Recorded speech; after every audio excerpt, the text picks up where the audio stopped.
Hello प्यारे दोस्तों, फिर एक नए वीडियो में आपका स्वागत है। दोस्तों, आज की इस वीडियो सेशन में मैं आप लोग को बताने वाला हूं, यदि आपका भी सपना है पुलिस बनने का तो दोस्तों ये वीडियो आपके लिए बहुत ही ज़्यादा इंपॉर्टेंट होने वाला है। आज की इस वीडियो सेशन में मैं आप लोग को बताने वाला हूं, बिहार पुलिस की तरफ से बहुत ही बड़ी वैकेंसी निकल के आ रही है। तो आप लोग अगर पुलिस बनना चाहते हैं या अगर आपके रिश्तेदार में अगर आपके भाई बहन कोई भी पुलिस बनना चाहते होंगे तो प्लीज़ आप लोग इस वीडियो को उसके पास जरूर भेजिएगा और आप लोग प्लीज़ इस वीडियो को पूरा वॉच करिएगा। तो आइए दोस्तों बताते हैं कि क्या है नोटिफिकेशन बिहार पुलिस वाला। ठीक है, तो दोस्तों आप लोग यहाँ पे देख सकते हो, सबसे पहले लिखा है बिहार सरकार, है ना। बाकी आप लोग पूरा पढ़ लेना, बाकी मैं जो इंपॉर्टेंट पॉइंट्स हैं मैं सिर्फ वो आपको बता देता हूँ। तो आप लोग यहाँ पे देख सकते हो, लिखा है सिपाही भर्ती, है ना, अर्थात पुलिस के बारे में लिखा है। ठीक है, केंद्रीय चयन परिषद। आप नीचे आओगे तो आप लोग इनके बारे में सारे कुछ जानकारी ले सकते हो। बाकी अगर आपको ऑफिशियल वेबसाइट पे जाना है तो देख सकते हो यहाँ पे दिए हैं, है ना, csbc.bihar.gov.in पे। ठीक है, और ये विज्ञापन संख्या देख सकते हो 1/2025 लिखा है, मतलब 2025 का विज्ञापन है। ठीक है ना, तो देखिए इसका फॉर्म कब से भराएगा, कितना वैकेंसी है ना, मतलब इसके लिए मतलब योग्यता क्या चाहिए, है ना, सब कुछ मैं आपको बताने वाला हूँ। कितना पैसा लगेगा, उम्र क्या होना चाहिए, सैलरी क्या रहेगा, सब कुछ बताऊँगा। बस आप लोगों को वीडियो को ना लास्ट तक बने रहना है। तो दोस्तों आप लोग यहाँ पे देख सकते हो क्या लिखा है, बिहार पुलिस एवं बिहार विशेष सशस्त्र पुलिस में, है ना, सिपाही के पदों पर नियुक्त हेतु सूचना। देखिए तो नया वैकेंसी आ गया है बिहार पुलिस का दोस्तों। तो आप लोग यहाँ पे देख सकते हो, सबसे पहले लिखा है ऑनलाइन आवेदन पत्र भरने की प्रक्रिया दिनांक 18 मार्च 2025 से प्रारंभ हो गया ना। तो जैसा कि आप लोग जान रहे हो, है ना, इसी वर्ष, है ना, इसी महीना, है ना, 2-4 दिन के बाद आप लोग का फॉर्म भराना हो जाएगा शुरू। 18 मार्च 2025 से हो जाएंगे शुरू। कौन कौन से डॉक्यूमेंट लगेंगे मैं आपको सब कुछ बताऊंगा। बस आप लोग को वीडियो को लाइक करना है और साथ में आप लोग पहली बार अगर चैनल पे पहली बार आएंगे तो चैनल को साथ में दोस्तों आप लोग को सब्सक्राइब कर लेना है। तो आप लोग यहाँ पे देख सकते हो कब से कब तक भराएगा, इस बात को आप लोग ध्यान रखना है ना। 18 मार्च से फॉर्म भराना शुरू हो जाएगा और ऑनलाइन आवेदन पत्र प्राप्ति की अंतिम तिथि देख सकते हो आप लोग कहाँ दिया मेरे भाई, 18 अप्रैल, है ना, अर्थात 1 महीना का आपके पास समय है ना। 18 मार्च से लेके दोस्तों, है ना, 18 मार्च से लेके दोस्तों 18 अप्रैल तक आप लोग का फॉर्म भराएगा, है ना। तो आप लोग अंत में मत भरना, जब अगर आपको फॉर्म भरना ही है ना, अगर सारे डॉक्यूमेंट आपको रहेंगे ना तो आप लोग शुरू में ही भर देंगे। ठीक है, बेहतर रहेगा आप लोग का। आइए आगे बताते हैं आगे क्या क्या दिए हैं। बाकी आप लोग इस सारे पॉइंट्स को पढ़ लीजिएगा। ठीक है, आइए हम लोग काम की बात सिर्फ करेंगे।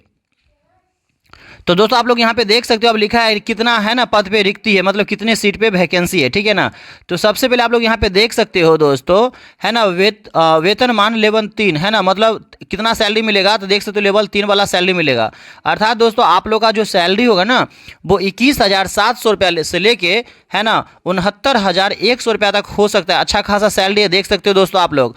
और कितने सीट पे आई है बहाली, तो ध्यान रखेंगे दोस्तों 19,838, है ना, 19,838 पद पे आई है वैकेंसी। बहुत ही अच्छा वैकेंसी है दोस्तों। इससे पहले समथिंग 21,391 पद पे पोस्ट आया था, है ना। चलिए तो आगे हम लोग बात करेंगे दोस्तों कौन से, है ना, कौन से कोटि में, कौन से आरक्षण कोटि में कितने सीट है, महिला के लिए कितने सीट है, पुरुष के लिए कितने सीट है, मैं सब कुछ बताऊंगा आप लोग को। ध्यान देंगे सारे बच्चे। तो सबसे पहले लिखा है ना, मतलब UR अर्थात जनरल वाले बच्चों के लिए, गैर आरक्षित बच्चों के लिए। तो ध्यान रखिएगा यहाँ पे इसके कोड दिए हैं एक, है ना, और उसके बाद आप लोग देखेंगे इनमें सबसे ज़्यादा पोस्ट दिख रहा है, कितना है मेरे प्यारे बच्चों, 7,935 पोस्ट है ना जनरल वाले बच्चों के लिए। और इसमें, है ना, ध्यान रखिएगा सारे बच्चे, महिलाओं के लिए सीट है 2,777। आगे बात करेंगे EWS का, तो दोस्तों, है ना, इनमें कितने सीट हो जाएंगे, इनका कोड है 07 और इनमें सीट है टोटल 1983। महिला के लिए है 694। आगे बात करें दोस्तों हम लोग SC के लिए, तो इसका कोड है 2 और इसमें टोटल कितने वैकेंसी SC वालों बच्चों के लिए 3,174। और महिला के लिए कितना सीट है 1,111। ST की बात करें तो इसका कोड 3 है, इसमें टोटल सीट 199 है, महिला के लिए 70 सीट है। यहाँ पे बात करेंगे दोस्तों EBC के लिए, तो EBC में भी अच्छा खासा, बहुत ही अच्छा पोस्ट है दोस्तों, अच्छा सीट है। ध्यान देना यहाँ पे आप लोग, EBC में 3,571, महिला के लिए 1,250 सीट। अब बात करें दोस्तों BC के लिए, और साथ में इसी में आ जाएगा ट्रांसजेंडर सहित, है ना, इसमें टोटल पोस्ट है 2,381। और अगर हम लोग महिला के लिए बात करें दोस्तों तो 815 सीट है। उसके बाद करें हम लोग दोस्तों आगे BCW की, तो इसकी टोटल सीट है 595, महिला में इसमें 0 सीट है ना। और देखो टोटल अगर काउंटिंग करोगे दोस्तों तो 19,838 सीट है, और महिला के लिए इसमें मेरे प्यारे दोस्तों 6,717 सीट है ना। तो अच्छा खासा वैकेंसी है। है ना। सीट बहुत सारा है, तो आप लोग प्लीज़ सारे बच्चे फॉर्म भरें, है ना। तो दोस्तों जो भी बच्चे इनके लिए योग्य है ना, सारे बच्चों को फॉर्म भरना है, ठीक है ना। और इस बार आप लोगों को सरकारी है ना जॉब मतलब बिहार पुलिस का करना है, ठीक है। अगर जिनका भी सपना है तो आप लोग प्लीज़ फॉर्म को जरूर भरेंगे, तभी आप लोग नौकरी कर पाएंगे, है ना। जब तक फॉर्म नहीं भरेंगे तो फिर आप कभी बन नहीं पाएंगे। तो सबसे पहला काम आपको तो फॉर्म भरना ही होगा ना। आगे मैं आपको सब कुछ बताऊँगा आगे क्या क्या होगा, ठीक है। तो देखो तीसरा पॉइंट में क्या दिया है, उपयुक्त प्रतियोगिता परीक्षा के लिए सुयोग्य भारतीय नागरिकों से ऑनलाइन आवेदन पत्र आमंत्रित है। सिर्फ इंडियन आदमी ही इस जॉब को कर पाएंगे, है ना। इंडिया के जो लोग हैं ना वही सिर्फ कर पाएंगे, ठीक है। आगे दोस्तों देख लिखा है सिपाही के पद पर आवेदन हेतु पात्रता, है ना। मतलब आप अगर आपके पास ये सब होंगे ना तो फिर आप बिहार पुलिस बन पाएंगे, है ना। कौन कौन से पात्रता आपको होनी चाहिए तो ध्यान देंगे। सबसे पहले बात है कि आप भारतीय नागरिक होने चाहिए, ठीक है ना। भारतीय नागरिक होंगे तभी आप बन पाएंगे। और अगला बात है शारीरिक मापदंड, है ना। मतलब आपको जो है ना मतलब न्यूनतम ऊंचाई कितना होगा, सीना का माप क्या होगा, आपका वेट कितना होना चाहिए, इस सारे बातों को आप लोग को है ना मतलब इस सारे बात आपके अंदर होनी चाहिए। तो ध्यान रखिएगा मेरे भाई। जो बच्चा क्या है गैर आरक्षित है, पिछड़ा वर्ग के है, पुरुष अभ्यर्थी है, इनके लिए ऊंचाई कितना होना चाहिए न्यूनतम, कम से कम 165 सेंटीमीटर। और सीना कितना मतलब होना चाहिए, है ना, बिना फुलाए 81 सेंटीमीटर। और न्यूनतम फुलाकर कम से कम 86 होना चाहिए। 5 का डिफरेंस होना चाहिए यहाँ पे, है ना। 81 86 5 का डिफरेंस है। अत्यंत पिछड़ा वर्ग पुरुष के लिए ऊंचाई कितना होना चाहिए दोस्तों, 160 सेंटीमीटर होना चाहिए। और न्यूनतम बिना फुलाए 81, अब फुला के कम से कम कितना होना चाहिए दोस्तों, 86 होना चाहिए। बात करें आगे अनुसूचित जाति एवं अनुसूचित जनजाति के लिए पुरुष के लिए 160 सेंटीमीटर ऊंचाई होना चाहिए। और है ना मतलब जो सीना होगा बिना फुलाए मतलब 79 79 होनी चाहिए, और फुला के 84 कम से कम होनी चाहिए। अब सभी वर्गों महिलाओं के अभ्यर्थियों के लिए है ना ऊंचाई अर्थात लंबाई कम से कम 155 सेंटीमीटर होनी चाहिए। और मतलब इसमें जो है ना मतलब सीना मतलब फुलाने वुलाने की बात यहाँ पे नहीं है, ठीक है।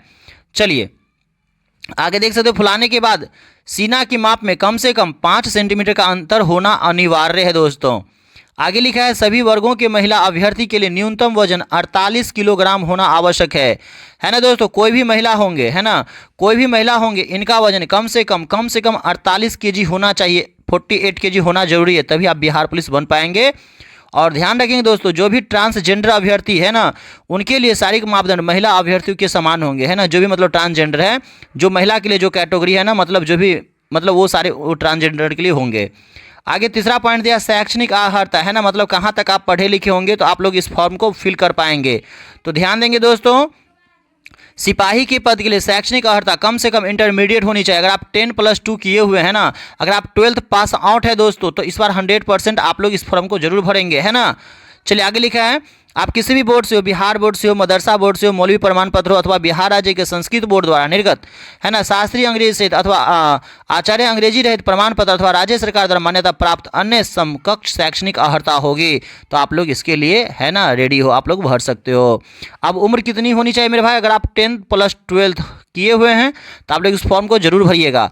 अब उम्र कितनी होनी चाहिए, है ना, तो ध्यान रखिएगा अभ्यर्थी की उम्र की सीमा गणना मैट्रिक अथवा समकक्ष परीक्षा के प्रमाण पत्र में अंकित जन्म तिथि के आधार पर की जाएगी। कट ऑफ तिथि के अनुसार अभ्यर्थी की उम्र सीमा आरक्षण कोटिवार निम्न रहेंगे, है ना।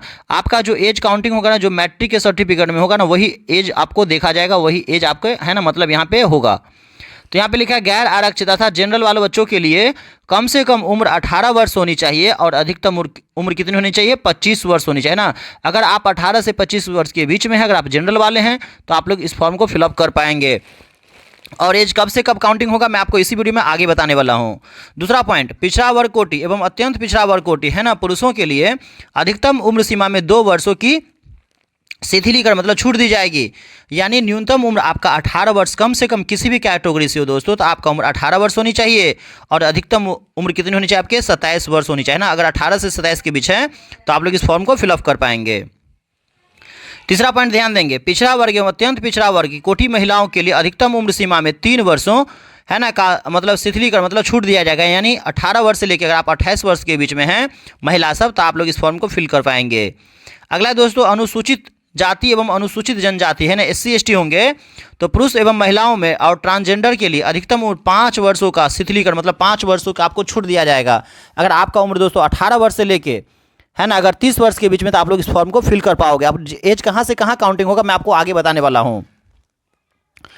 चलिए वही अगर आप गृह रक्षक होंगे तो आपको 5 वर्षों की और छूट दी जाएगी। चलिए आगे देखिए आरक्षण कैसे मिलेगा, आप लोग है ना इन पे भी ध्यान देना। आरक्षण का लाभ राज्य सरकार के प्रचलित आरक्षण नियमों के अनुसार राज्य सरकार के समक्ष स्तर निर्गत प्रमाण पत्र के आधार पर दिए जाएंगे, है ना। आपके पास ये सारे प्रमाण पत्र होंगे तो फिर आपको छूट दिए जाएंगे, अन्यथा छूट आपको नहीं मिलेंगे। जिन्हें देख सकते हो जाति है, ठीक है ना, आपके पास जाति रहना चाहिए, मूल निवासी होना चाहिए, ये सब होना चाहिए, तभी आपको क्या मिलेगा, आरक्षण का फायदा मिलेगा। अगर ये सब डॉक्यूमेंट आपके पास नहीं होंगे तो फिर आपको फायदा नहीं मिलेगा, है ना। आवासीय प्रमाण पत्र ये सब आपके पास होनी चाहिए। अब आगे देखो क्या लिखा है, राज्य के बाहर के अभ्यर्थी को मात्र महिला संबंधी क्षैतिज आरक्षण का लाभ गैर आरक्षित कोटि के अंतर्गत ही देय होगा, इन्हें किसी अन्य आरक्षण का लाभ देय नहीं होगा। अगर आप अदर स्टेट से हो तो आप लोग जनरल में आ जाओगे, जो बात लिखे हैं। तो आप लोग दोस्तों इस सारे बात को आप लोग यहाँ पे पढ़ लेना, ठीक है। आइए हम लोग आगे की बात करते हैं मेरे भाई। तो यहाँ पे देख सकते हो क्या लिखा, महिलाओं के लिए 35% अतिरिक्त, है ना, यथा स्थिति मेधानुसार भी महिलाओं की नियुक्ति की जाएगी। महिला को यहाँ पे देख सकते हो 35% लिखा हुआ है। आइए आगे हम लोग बात करते हैं। तो महिला का सीट यहाँ पे मतलब है ना 35% फिक्स है, ठीक है। अब आप लोग यहाँ पे देख सकते हो 7वां पॉइंट में क्या लिखा है, अगर आप स्वतंत्रता सेनानियों हो, है ना, जिन्हें केंद्र सरकार द्वारा पेंशन स्वीकृत है, अगर इनके आप पोता हो, पोती हो, नाती हो, नतनी हो, है ना, तो आपको 2% और भी आरक्षण देय होगा, है ना। चलिए इस बात को आप लोग पढ़ लेंगे सही से दोस्तों। और SC ST होंगे तो आरक्षण कोटि के अभ्यर्थी को विहित प्रपत्र में जाति प्रमाण पत्र में स्थायी निवास मूल प्रमाण पत्र डोमिसाइल प्रमाण पत्र प्रस्तुत करना होगा। अगर आप SC ST से होंगे तो आपके पास जाति आवासी ये सब डॉक्यूमेंट होनी चाहिए। अगर वही दोस्तों अगर आप लोग BC से होंगे, EBC वाले होंगे, है ना, ये अभ्यर्थी होंगे अगर आप, तो जाति प्रमाण पत्र एवं अस्थायी निवास प्रमाण पत्र के साथ क्रिमिलियर रहित, है ना, मतलब ये वाले डॉक्यूमेंट अर्थात आपके पास होनी चाहिए। चलिए NCL क्या होना चाहिए, आपके पास होना ही चाहिए। ये सब डॉक्यूमेंट दोस्तों आपके पास होना ही चाहिए, ठीक है ना। और आगे लिखा, आरक्षण का दावा करने वाली विवाहित महिलाओं का जाति एवं क्रिमिलियर रहित प्रमाण पत्र उनके पिता के नाम एवं पता के निर्गत पर होनी चाहिए, न कि उनके पति के नाम से, है ना। जो महिला विवाहित है उनका सारा डॉक्यूमेंट जितना जाति आवासी ये सब होते ना बच्चों, इनके पिता के नाम से होना चाहिए। किन के नाम से होना चाहिए बच्चों, पिता के नाम से होना चाहिए, पति के नाम से नहीं होना चाहिए। आइए आगे की बात बताता हूँ दोस्तों। तो इस बात सबको आप लोग पढ़ लेना, ठीक है। और देखिए आगे इंपॉर्टेंट बात आपके क्या दिए हुए हैं। हाँ, अगला बात आप लोग ध्यान रखेंगे मेरे भाई, जब ऑनलाइन करेंगे ना तो जो बच्चे SC में होंगे उनका कोड 2 हो जाएगा, ST वालों का कोड 3, EBC का 4, BC का 5, EWS का क्या हो जाएंगे, 7 हो जाएंगे। इस बात को याद रखेंगे उस टाइम। अब आप लोग यहाँ पे देख सकते हो, है ना, ये सारे प्रमाण पत्र आपके पास तो होना ही चाहिए। इसके बाद चयन के लिए परीक्षा संरचना, तो सारे बच्चे याद रखेंगे परीक्षा जो है ना वो इस प्रकार होंगे। सबसे पहला कार्य क्या होगा, सबसे पहले आपको ना लिखित परीक्षा होगा। जब आप फॉर्म भर देंगे तभी आपका है ना लिखित परीक्षा होगा। मतलब आप लोगों को ना OMR पे एग्जाम होंगे, है ना। इस एग्जाम में कहाँ से क्वेश्चन आएगा तो आप लोग ध्यान रखिएगा, 10th लेवल का ही क्वेश्चन होगा, मैट्रिक लेवल पे क्वेश्चन होंगे। देख सकते हो, है ना, यहाँ पे लिखा है लिखित परीक्षा का स्तर बिहार विद्यालय परीक्षा समिति के 10वीं कक्षा मैट्रिक अथवा समकक्ष स्तर का होगा लिखित परीक्षा। इसमें दोस्तों क्या कहाँ से सवाल आएंगे तो इस बात को आप लोग समझिएगा सिलेबस को ध्यान से। सबसे पहले आपका हिंदी से सवाल आएगा, अंग्रेजी से सवाल आएगा दोस्तों, गणित से सवाल आएगा, सामाजिक विज्ञान से सवाल आएगा, है ना। सामाजिक विज्ञान जैसे इतिहास हो गए, भूगोल हो गए, नागरिक शास्त्र हो गए, अर्थशास्त्र हो गए, यहाँ से सवाल आएंगे। विज्ञान में आपको क्या क्या पढ़ना होगा मेरे भाई, तो आपको भौतिकी, रसायन विज्ञान, है ना, प्राणी विज्ञान, वनस्पति विज्ञान, ये सब पढ़ना होगा। और छठा पॉइंट में क्या लिखा है तो ध्यान देंगे, इसके साथ साथ आपको सामान्य ज्ञान एवं, है ना, समसामयिक मामले से संबंधित वस्तुनिष्ठ प्रश्न होंगे, मतलब सारे के सारे ऑब्जेक्टिव क्वेश्चन होंगे। चलिए, और विस्तृत पाठ्यक्रम परिषद की वेबसाइट, इस वेबसाइट पे जाएंगे तो आप लोग अच्छा से विस्तार से देख सकते हो। आपका लिखित परीक्षा जो होगा दोस्तों 100 नंबर का होगा। कितने नंबर का होगा, 100 नंबर का होगा। और आपको टाइम कितना दिया जाएगा, 2 घंटा के एक प्रश्न पत्र में कुल 100 प्रश्न होंगे, है ना। आपको कितना देर दिया जाएगा, 2 घंटा दिया जाएगा। टाइम अच्छा खासा दिया जाएगा, कोई दिक्कत नहीं है। और प्रत्येक सही उत्तर के लिए 1 अंक दिया जाएगा। परीक्षा OMR सीट पर आधारित होगी। OMR सीट उत्तर पुस्तिका 2 प्रतियों में होंगी, जिसमें से एक प्रति अदृश्य कार्बन प्रति के रूप में परिषद के पास अंतिम, है ना, चयन सूची प्रकाशित होने के पश्चात 1 वर्ष तक सुरक्षित रखी जाएगी।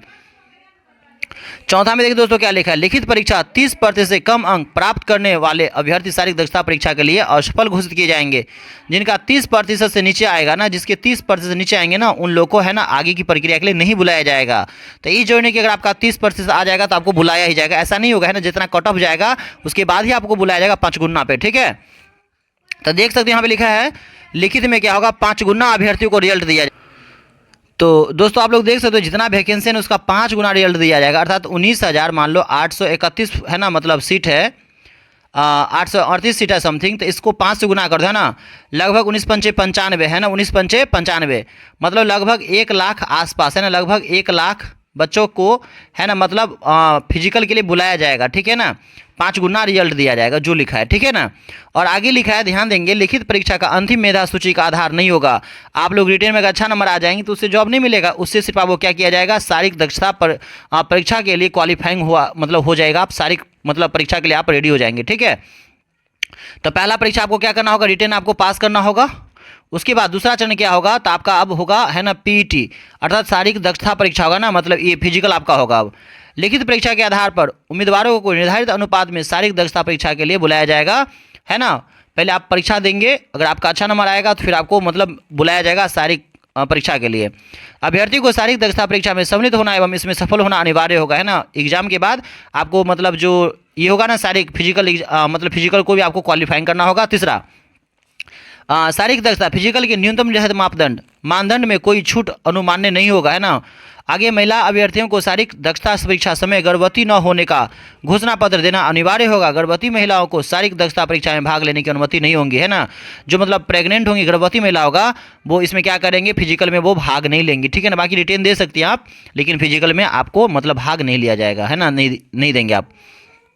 पांचवा पॉइंट देख सकते हो, मतलब आपको क्या क्या होगा उसके बाद, फिजिकल के बाद, है ना, अंतिम मेधा सूची शारीरिक दक्षता परीक्षा के अधीन 3 स्पर्धाओं जैसे दौड़ होगा, है ना, रनिंग होगा, ऊंची कूद होगा, गोला फेंक होगा, ये सब के आधार पे आपको नंबर दिया जाएगा। फिर आगे लिखल है, फिजिकल में कुल 100 अंकों की होगी, ऊंचाई एवं सीना वजन की माप की जाएगी, इसके लिए कोई अंक देय नहीं होगा, है ना। मतलब ऊंचाई के लिए, सीना के लिए, वजन के लिए आपको कोई नंबर नहीं दिए जाएंगे। गोला फेंकेंगे इस सब में आपको नंबर मिलेगा। शारीरिक दक्षता परीक्षा में निम्नलिखित स्पर्धाएं होंगी, कौन कौन सा कंपटीशनों का ध्यान देंगे। सबसे पहला होगा दौड़, 50 नंबर का होगा दोस्तों। दौड़ कितने नंबर का होगा मेरे भाई, 50 नंबर का होगा, ध्यान देंगे। अगर आप लोग, है ना, 1 मील 1.6 किलोमीटर, है ना, अधिकतम 6 मिनट में अगर दौड़ लेते तो आप पास कर सकते हैं, ठीक है ना। अगर 5 मिनट से कम में दौड़ जाएंगे दोस्तों तो आपको 50 में 50 नंबर मिल जाएंगे। अगर 5 मिनट से लेके 5 मिनट 20 सेकेंड तक में दौड़ेंगे तो आपको 40 अंक मिलेंगे। 5 मिनट से लेके ना 5 मिनट 20 सेकेंड से लेकर अधिकतम 5 मिनट 40 सेकेंड तक में अगर आप दौड़ जाएंगे 1.6 किलोमीटर तो दोस्तों आपको 30 नंबर मिलेंगे। वही अगर 5 मिनट 40 सेकेंड से लेकर अधिकतम 6 मिनट लेंगे तो आपको 20 मिनट दिया जाएगा। वही अगर 6 मिनट से अधिक समय लेने वाले पुरुष अभ्यर्थी को क्या कर दिया जाएगा, असफल घोषित कर दिया जाएगा। मतलब 6 मिनट के अंदर में आपको क्या करना है, रनिंग कर लेना है 1.6 किलोमीटर। चलिए आगे है मेरे भाई, 50 नंबर हो गया। अगला है सभी कोटि महिलाओं के लिए, है ना, 1 किलोमीटर अधिकतम 5 मिनट में आपको दौड़ना है। 5 मिनट के बाद दौड़ेंगे तो आपको यहाँ पे क्या कर दिया जाएगा, असफल घोषित कर दिया जाएगा। 4 मिनट से कम 50 नंबर मिलेगा। 4 मिनट से लेकर 4 मिनट 20 सेकंड तक आपको 40 नंबर मिलेगा। वही 4 मिनट 20 सेकंड से लेकर 4 मिनट 40 सेकंड तक आपको 30 नंबर मिलेंगे। वही 4 मिनट से लेकर अगर 40 सेकंड से अधिक और 5 मिनट के अंदर दौड़ेंगे तो दोस्तों आपको 20 नंबर मिलेंगे। वही जो महिला 5 मिनट से अधिक समय लेंगी उनको कर दिया जाएगा असफल घोषित। गोला फेंक में आपको मिलेंगे दोस्तों 25 नंबर, है ना। तो ध्यान देंगे 16 पाउंड का गोला होगा, अर्थात है ना 16 फीट फेंकना होगा। कितना फेंकना होगा, 16 फीट फेंकना होगा। तो ध्यान देंगे अगर आप 16 फीट से 17 फीट तक फेंकेंगे तो आपको 9 नंबर। 17 फीट से ज़्यादा 18 फीट तक फेंकेंगे तो 13 नंबर। 18 फीट से ज़्यादा 19 फीट तक फेंकेंगे तो 17 नंबर मिलेंगे। 19 फीट से ज़्यादा 20 फीट तक फेंकेंगे तो आपको 21 नंबर मिलेंगे। वही 20 फीट से ज़्यादा फेंक देंगे तो दोस्तों आपको 25 में 25 नंबर मिल जाएंगे। वही जो बच्चा 16 फीट से कम पुरुष परीक्षार्थी फेंकेंगे वे असफल घोषित हो जाएंगे। और ध्यान देंगे महिला के लिए क्या है, 12 पाउंड का गोला फेंकना है ना, 12 फीट फेंकना होगा कम से कम, ठीक है दोस्तों। अगर 12 से 13 फीट फेंकेंगे तो 9 नंबर। 13 फीट से 14 फीट तो 13 नंबर। 14 फीट से 15 फीट के बीच तो 17 नंबर। 15 फीट से 16 फीट के बीच फेंकेंगे तो 21 नंबर। वही 16 फीट से ज़्यादा दूर पे फेंकेंगे दोस्तों तो आपको मिलेंगे 25 नंबर, है ना। इस तरीका से अगर 12 फीट से जो महिला कम दूर फेंकेंगी ना वे क्या हो जाएंगे, असफल घोषित हो जाएंगे। वही दोस्तों ऊंची कूद में मिलेंगे आपको 25 नंबर, देख सकते हो, है ना। सभी पुरुषों के लिए न्यूनतम ऊंचाई 4 फीट है ना, 4 फीट ऊंचा मतलब कूदना होगा। 4 फीट कूदेंगे तो 13 नंबर। 4 फीट 4 इंच कूदेंगे तो आपको 17 नंबर मिलेंगे। अगला देखिए, अगर 4 फीट 8 इंच कूदते हैं ऊंची कूद तो आपको 21 नंबर। वही 5 फीट मतलब कूदेंगे तो 25 नंबर। 4 फीट न कूद सकने वाले पुरुष क्या हो जाएंगे, असफल घोषित। अगर 4 फीट अगर आप नहीं कूद पाएंगे तो आप यहाँ पे फेल हो जाएंगे। अब वही महिला के लिए दिया है कम से कम 3 फीट तो आपको, है ना, मतलब कूदना होगा। वही 3 फीट कूदेंगे तो 13 नंबर। 3 फीट 4 इंच तो 17 नंबर।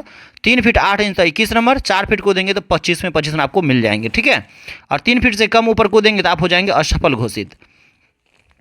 तो ये सारी बात आप लोग देख सकते हो और रनिंग के बारे में सब कुछ बता ही दिए हैं।